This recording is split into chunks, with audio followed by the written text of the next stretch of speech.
Hello, this is Brian. Today is Sunday, October 25th, 2020. And that was a stellar Jay. Here at Palomar Mountain State Park, Doane Valley Nature Trail. Don't really have any specific hiking goals, but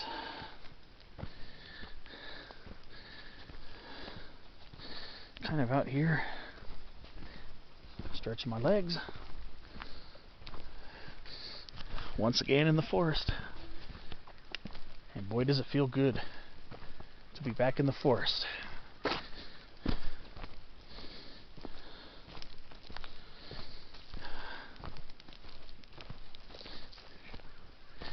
I'm recording other videos today too over by Silvercrest picnic area, which is about a mile or so up the road, right by the entrance to the state park. So, in this video set, I think I'm going to try to connect with the French Valley Trail. I was almost going to consider hiking up to Booker Hill Lookout. I think that's the true way to pronounce it, B-O-U-C-H-E-R. It's supposed to be Booker. Well, I'm here on this very misty day.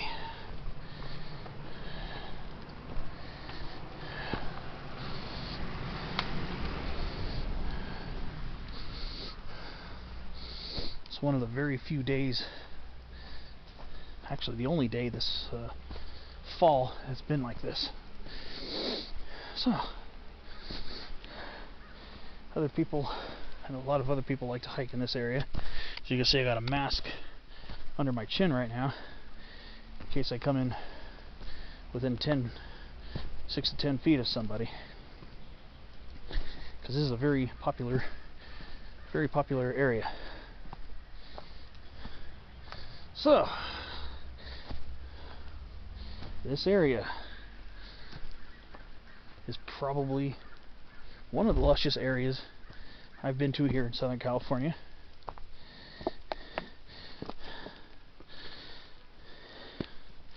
You know, like the Buckhorn campground when it before it burned in the Bobcat fire. So here's the Doane Valley Nature Trail. So there's going to be a lot of botanical diversity along here. Some species you wouldn't normally see too much of.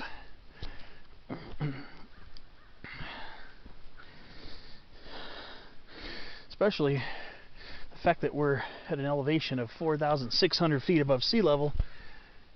Such a low elevation. There's a lot of white fir here, Abies concolor, reticoncolor. A lot of it. A lot of Utah serviceberry. Amelanchier utahensis. Of course, we've got Rubus parviflorus, which is very common here at Palomar. These big leaf, small shrubs here. That's called thimbleberry. So, usually by this time of year, this area would be electrified in fall colors.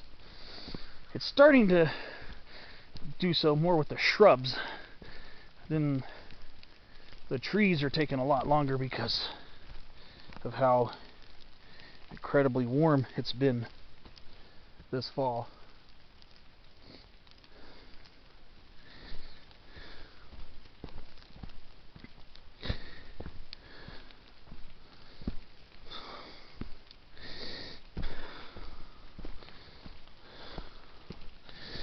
So,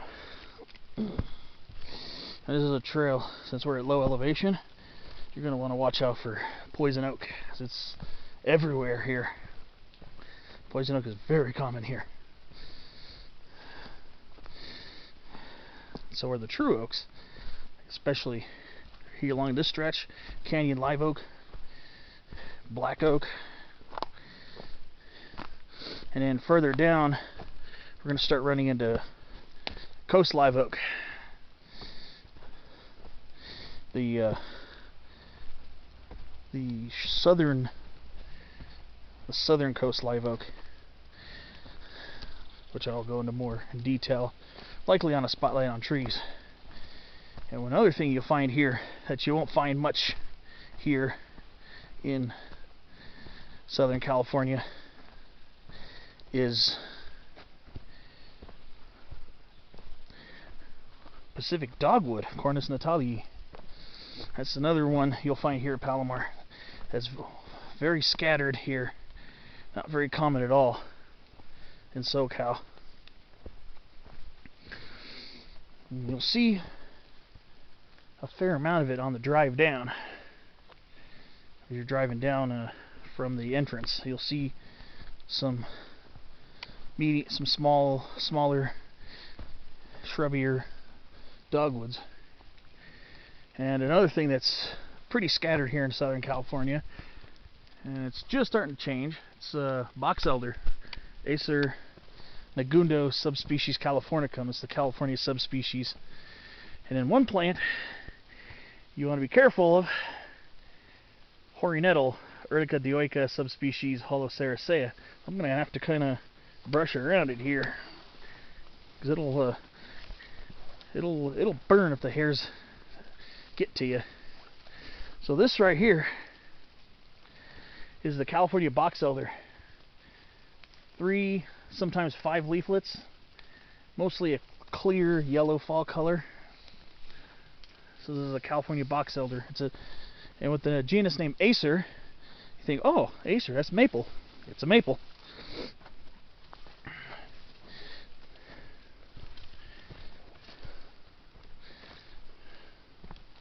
You see here, it's very lush, very, very lush. Get little trickles coming through here at times. And then we have this one plant that we scarcely ever see here in California. It's western burning bush, Euonymus occidentalis, but this is the parish subspecies, parishii.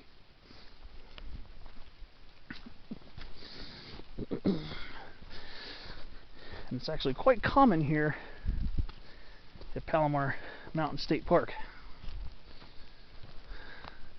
And in the fall, later on in the fall, the leaves will turn a clear yellow.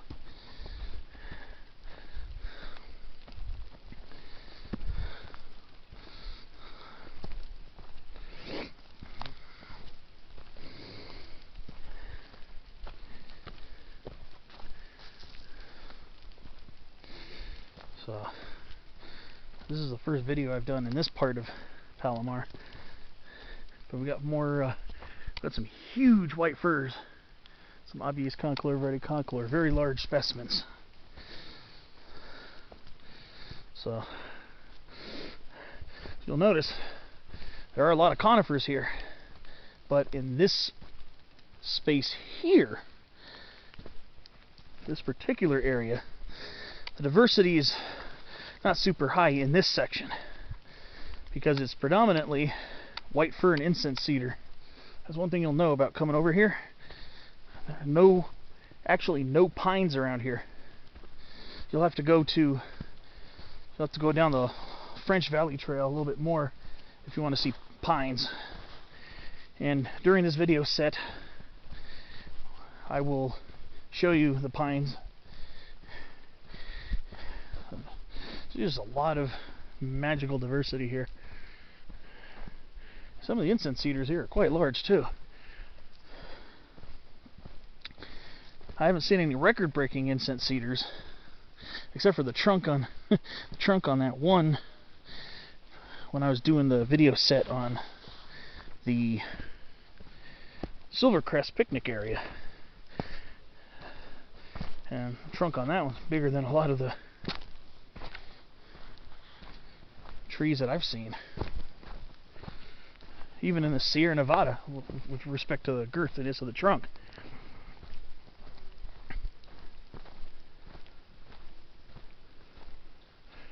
But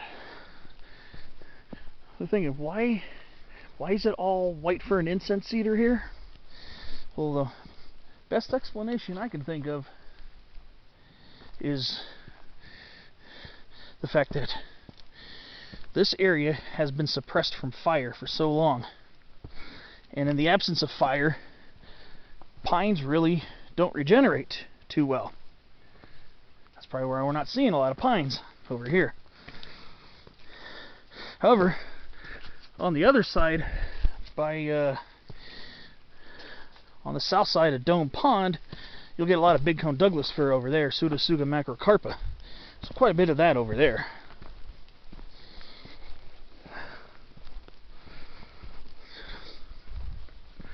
Quite a bit of that up there, actually, on that ridge. But strangely, there are none here.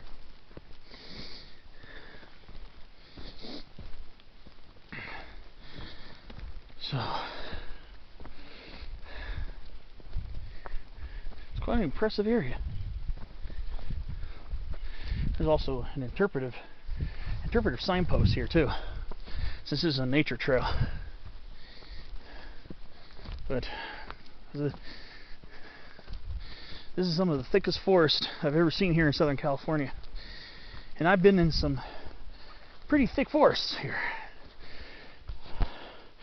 I would say this area is probably quite comparable to the San Bernardinos in terms of lushness and thickness. However, it's even lusher here than a lot of the San Bernardino National Forest. They have their lush spots too, though, of course. Alright, there's one pine. One single pine. Pinus ponderosa subspecies benthamiana, Pacific Ponderosa. There's one pine in here. And like I said, pines usually establish better without fire suppression. So that's probably why you're not seeing pines here very much.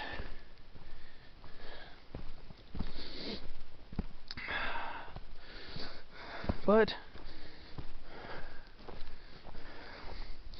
I gotta say though, this is an incredibly beautiful Incense-Cedar white fir forest, I have to say.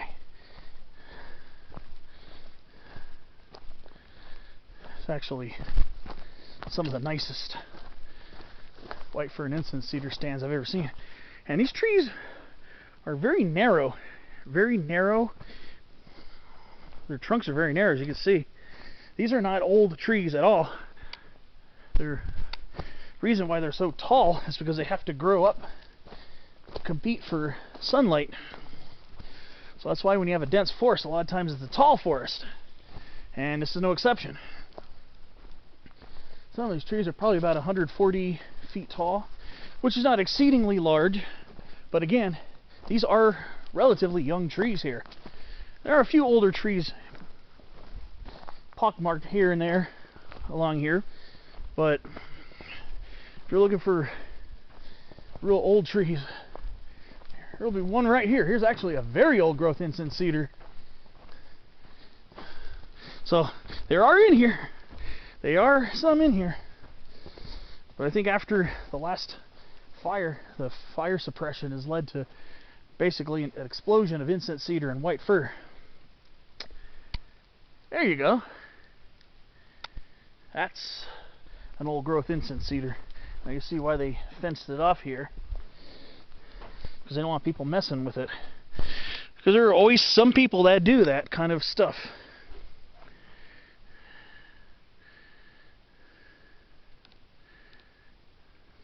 Beautiful trees, yeah. They don't want people stomping all over, messing around and messing with the tree, especially its root system. You think, wow, some people might think these are giant sequoias, but no, they're Incense-Cedars, and they're related to redwoods and sequoias. They're all in the cypress family.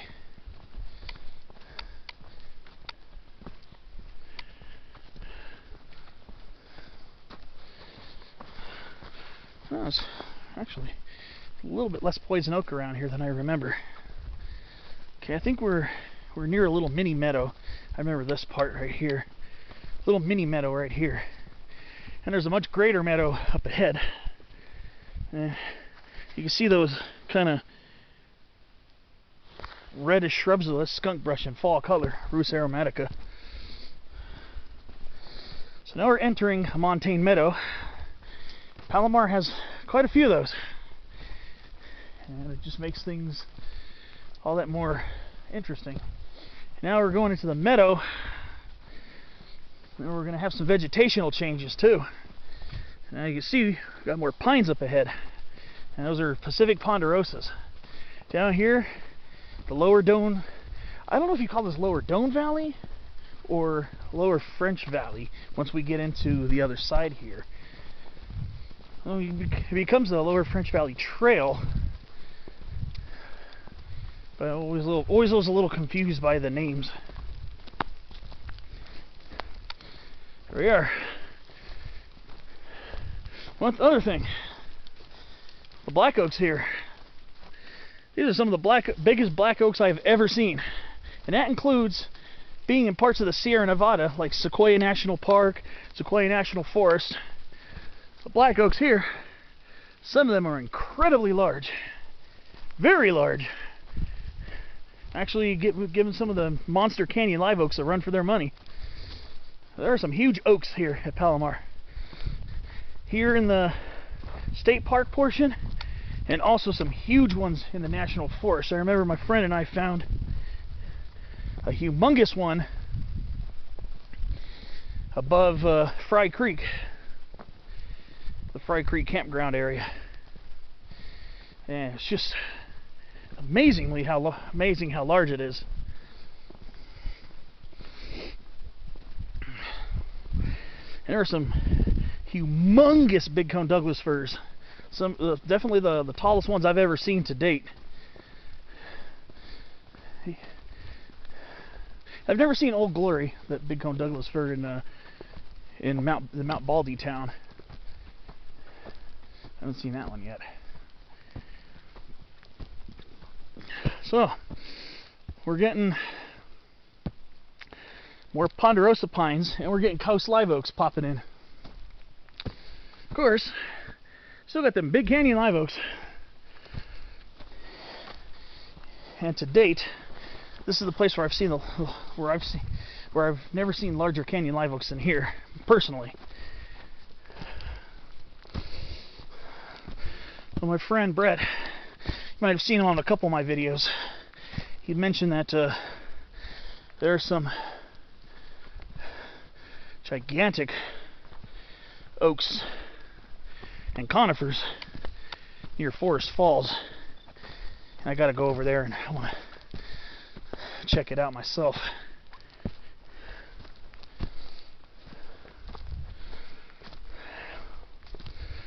It's a little bit longer than my usual videos. Usually I divide them into parts. This will be partitioned, especially when the camera battery goes.